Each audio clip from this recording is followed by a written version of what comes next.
Hey everybody, George Barnett here. I'm a real estate agent here in eastern Idaho.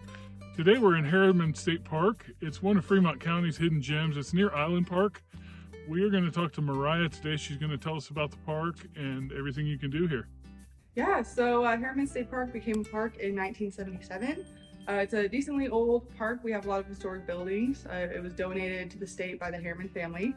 And so in the summertime, when you visit us, you can expect to go through the historic buildings and learn about the history of the park, as well as hike some trails, see some wildlife. We also have our dry ridge outfitters. They do horseback riding in the summer, which is a lot of fun. Kids love it, families love it. We have fishing in our river. It's catch and release, fly fishing only, but a lot of anglers, local anglers, love to fish here. It's world renowned. I had not fished it myself, but I've heard very good things. In the summer, we have great mountain biking, as I said, horseback riding, hiking. Some of the trails are more extreme than others, so it's a nice variety depending on what you're looking for. In the wintertime, we're a year-round park, so in the winter we're still very active. We groom all of our trails. So we have cross-country skiing, skate skiing, we have snow bikes that like to come out and visit us as well. It's all non-motorized, so it is going to be just you and your equipment. So in the winter here at Harriman State Park, we groom a lot of our trails. We have a big snowcat that will go and groom a wide track that offers skate skiers a nice track around some of our more wide open areas. We have cross-country skiing, snowshoeing. It's all going to be non-motorized, but we do open up a section of our parking over on our Osborne section that allows snowmobilers to go and park their trailers and then access county trails. So we try and fit everyone in the wintertime, including dogs. Normally we are a no pet policy here at this park, but in the wintertime we do partner up with the county to go ahead and groom our hounds trail, so people do have access to bring their dogs in the winter to access that trail. But it is an only winter accessible trail.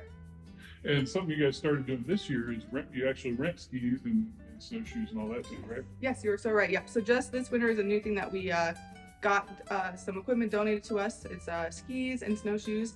So people are actually able to come and rent those from our visitor center if you don't have the equipment yourself or don't want to drive further to go and rent it somewhere else. So we do offer that as well. Okay. And I also noticed some yurts kind of on the road here, so you can rent those, right? You are so right. Yes. So another unique thing about our park is that we're not a campground. We actually just have rental facilities, and that includes a couple yurts. In the winter, we have 3 yurts that are now accessible. It used to be 2, but 1 got added this winter, which is super exciting. And those are able for people to rent out over winter. We also have some of our historic buildings that are year-round rentals that people can come in and rent those out as well. And in the summer, we have 1 more yurt that gets added in. It's our backcountry Becker yurt. You have to hike in and hike out and pack out all your stuff. And that one's super fun. A lot of people get to see a lot of wildlife out there, bears, elk, and that's a fun summer one only. But okay, awesome. So in the summer, you guys there's a historic kind of village, I'll say, and you do tours through the village in the summer, volunteer led, right? Mm-hmm. Yep. So we have a big team of volunteers. Historically, what they've done is guide people through the historic buildings and lay out the rich history that they all offer. We are going to possibly try something new this summer. It's still kind of up in the air with what we're trying to decide, but we want to give people access to the buildings just as they come. Sometimes it can be really hard for people to fit their schedule to the tour times that we offer. So we're still going to offer tours at certain times. We're also talking about just opening up the buildings and allowing people to go through them at their leisure. And then we are offering some of our buildings. The Harriman Cottage is now an online resource that people are able to go online and access and do a virtual tour through that. And so hopefully that will continue to extend to all of our buildings as we get more funding for that.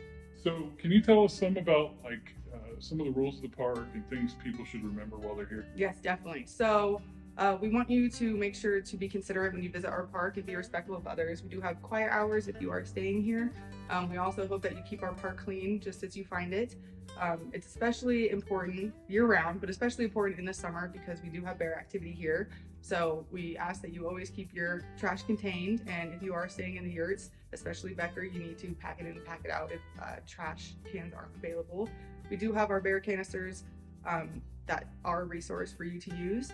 And if you need, we can also come and pick up your trash for you, but we just want to make sure that you try and keep that all contained because the bears will stick around if they have access to trash. So Mariah, what's your favorite part of Fremont County? So I am probably a little bit biased. I would say Harriman State Park. I'm still somewhat new to the area. I've only lived here for about a year and a half.